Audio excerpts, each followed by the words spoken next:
हम संगीता ठाकुर स्वागत करे छी अपन यूट्यूब चैनल मिथिला के नगरिया में। आइ के एही वीडियो में निर्जला व्रतक कथा सुनाब।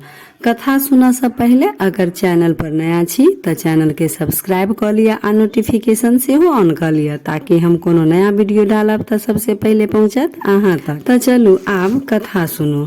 पांडव पुत्र भीम व्यास जी से कहे छथिन, पितामह भ्राता युधिष्ठिर, माता कुंती, द्रौपदी, अर्जुन, नकुल आ सहदेव सब केओ एकादशी के व्रत करे छथि आ हमरो व्रत करे लेल कहै छथि।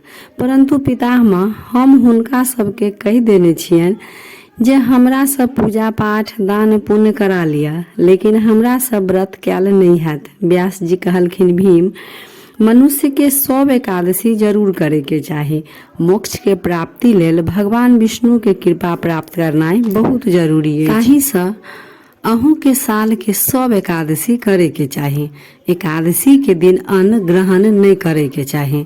भीम कहे छथिन, साल के सब एकादशी हम नहीं क सकै छी कियाकि हमरा भूख बर्दाश्त नहीं होइए। हाँ, कोनो एकटा एकादशी हम क सकै छी। तब व्यास जी कहलखिन, ज्येष्ठ मास के इजोरिया पखक एकादशी निर्जला एकादशी कहाइ अछि। ई एकादशी अगर बिना जल के नियम निष्ठा के संग करब त साल के सब एकादशी के पुण्य प्राप्त हैत। एहि एकादशी में एकादशी के सूर्योदय से ल क द्वादशी के सूर्योदय तक जल ग्रहण नहीं करे के चाही। द्वादशी का सूर्योदय से पहले उठ स्नान आदि का ब्राह्मण के भोजन करा दान दे के चाही, तब स्वयं भोजन करे के चाही। एहि प्रकार व्यास जी के आज्ञा से भीम व्रत केलथि। ताहि से ई एकादशी भीमसेनी आ पांडव एकादशी के नाम से सेहो जानल जाइ अछि। अगर कियो साल के कोनो एकादशी नहीं करे छथि, हुनका निर्जला एकादशी जरूर करऽ के चाही। निर्जला एकादशी के व्रत से मनुष्य के हर पाप नष्ट भ मोक्ष के प्राप्ति होइ अछि। तो यह रहा निर्जला व्रतक कथा।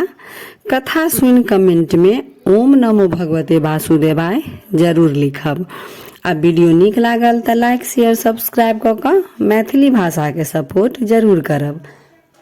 तब फेर उपस्थित होइ छी एकटा नया वीडियो के संग। ताबे तक जय मिथिला, जय मैथिली।